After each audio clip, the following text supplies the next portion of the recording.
Um prazer estar aqui em Petrópolis, eu tenho um carinho enorme. E eu acho que a continuidade das atividades que vocês têm feito aqui tem garantido de fato a construção de uma cena na cidade cada vez mais interessante. Bem, quando a Rosa me chamou, falando sobre processos de construções, montagens, chegou a um acordo que minha fala iria focar na minha experiência no Museu de Arte Moderna nos últimos 8 anos. Tá? Eu vou relatar para vocês um pouco de maneira sintética, como é que foi o processo de trabalho, como a gente pensou esse programa e projeto curatorial desses anos, para vocês entenderem uma das etapas também desse processo que a gente está discutindo, tá? No ponto de vista da instituição. Né? Falou do ponto de vista da montagem das exposições, falou do ponto de vista do fenômeno social a partir do espectador, eu vou estar falando do ponto de vista da instituição. Bem, eu chego no Museu de Arte Moderna em janeiro de 2001, o Fernando Cocchiarelli, que foi quem me deu essa oportunidade, meu grande amigo, foi com quem eu começo a pensar a curadoria como um campo de pensamento. Tá?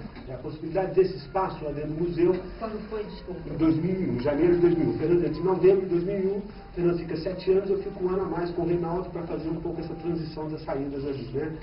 Bem, mas esse período de 8 anos no museu, ele foi marcado por vários momentos, principalmente na minha participação. Eu começo como assistente de curadoria, foi como eu fui contratado, e durante a gestão da Maria Regina Nascimento Vitor, eu não era mais do que um secretário pessoal do Fernando dentro do museu. Ela mesmo me dava espaço para trabalhar. Nesse momento sai a Maria Regina, entra a nova direção, Hélio Porto Carreiro e o Carlos Roberto Gouveia, isso muda o cenário. Então, eu de assistente de curadoria, eu passo a ser curador assistente. Então, eu passo a elaborar a programação com o Fernando. E nessa sequência também eu assumo o planejamento curatorial e a coordenação da equipe. Coordenação da equipe significa dizer o seguinte: eu sentava com o Fernando, a gente decidia o que ia acontecer, e eu coordenava a equipe de 38 funcionários para fazer isso acontecer. Então, envolvia a museologia, ao atendente da portaria com o seu uniforme, a design, a montagem da exposição, a iluminação, todo o processo que transformava isso em acontecimento. Bem, mas aí, entre um polo e o outro, da criação, da concepção de um programa curatorial para o museu e a implantação, nós temos aí o planejamento, que é o coração. E uma coisa que a gente, quando começou, e quando eu entrei nessa etapa, que eu comecei a discutir com o Fernando, a gente queria muito que o museu, de uma maneira tímida, é claro, porque é um museu sem verbas, é um museu privado, né? Todos os recursos nós tínhamos que conseguir dentro da atividade operacional do museu, né? Proveniente de outras exposições externas, então sempre era uma luta. Mas nós chegamos no museu, nós tínhamos lá 50 frequentadores mês e 4 exposições por ano. Foi a situação que a gente encontrou dentro do museu. Nesse processo de planejamento, a gente adotou o seguinte critério: resolvemos, no lugar de ser apenas um receptor de eventos, injustamente, muitas pessoas desinformadas ou maldosas falam que uma aluga o seu espaço. De fato, eventualmente aluga, sempre aluga os espaços externos, que são maior receita, mas no espaço interno, como qualquer museu do mundo, existe um custo operacional para isso funcionar. Isso não acontece de graça. O MAN custa mais de 30 mil reais só para abrir sua porta por dia, para ficar lindo. E é um museu enxuto. Né? Nós o MAN tem 5.600 metros e uma estrutura muito enxuta para fazer aquilo funcionar.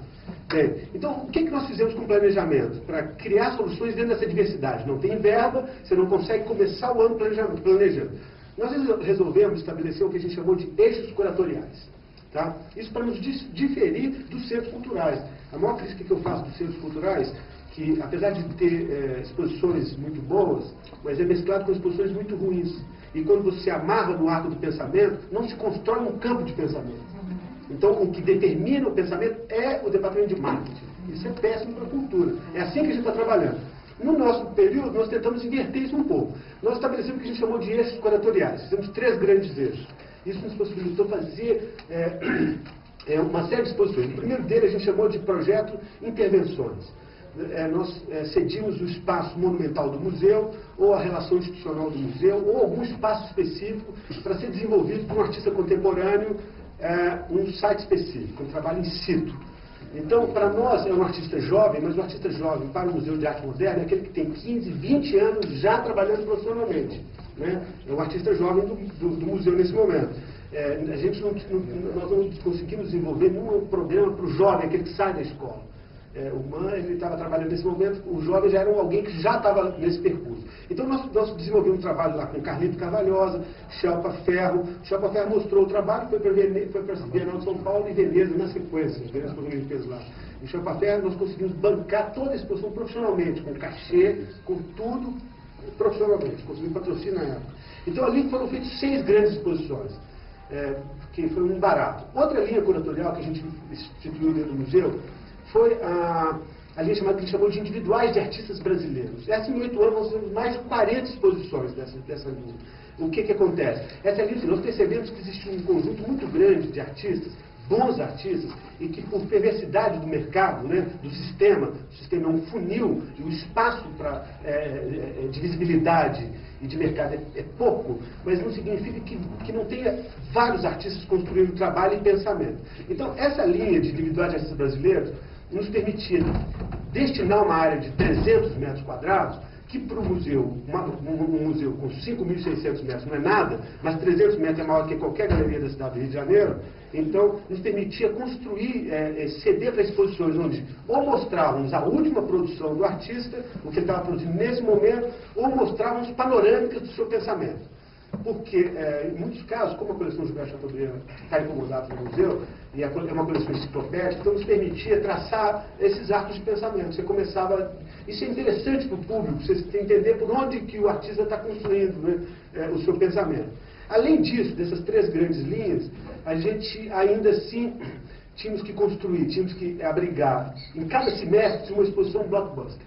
Então tinha que programar uma grande exposição internacional, porque precisava trazer dinheiro público para o nosso patrocinador, então você tinha que mesclar 2 grandes exposições. Ainda assim nós tínhamos que abrir espaço, dada a escala do museu para a cidade, para o país, espaço para estudo da arquitetura, então todos os anos a gente fazia pelo menos uma exposição sobre arquitetura.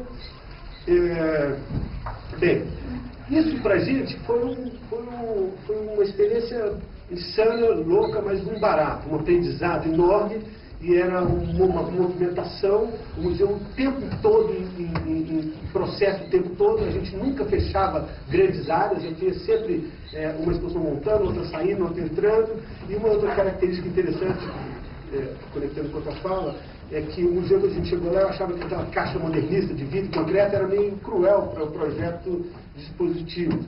Mas depois com a experiência e fazendo exposições em vários museus do Brasil, eu percebi que aquele museu realmente é muito interessante. Ele nos permitia construir tudo a cada momento. Eu desenhava uma planta, um projeto tipográfico, no nosso caso é museográfico, né, porque a gente expõe obras de museu, a cada exposição. Então, o museu, a gente desenvolveu durante esse processo sistemas modulares de painéis que a gente podia reconfigurar o espaço.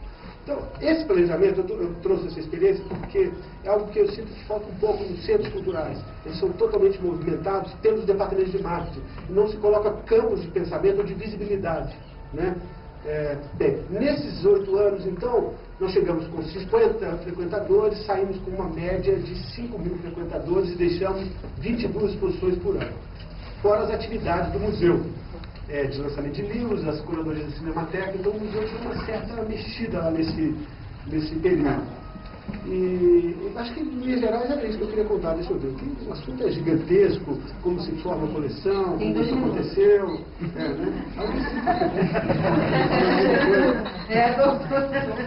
Mas então, vou aproveitar, já que eu estou aproveitando, vou aproveitar mesmo. Mas, então foi uma experiência muito legal poder trabalhar com aquela coleção dos Gilberto Chateaubriand. Na realidade, o museu são 5 grandes coleções, né? Temos o museu lá tem a coleção Gilberto Chateaubriand MAN, a coleção Joaquim Paiva MAN, que é uma coleção de 1.500 fotografias maravilhosas, a coleção de cartazes históricos do cinema, tem quase todo o cinema brasileiro, tem cinema cubano, cinema polonês, cartazes maravilhosos, tem 4.500 títulos de filmes. Ou seja, a Cinemateca não foi desmontada, ao contrário do que a imprensa falou.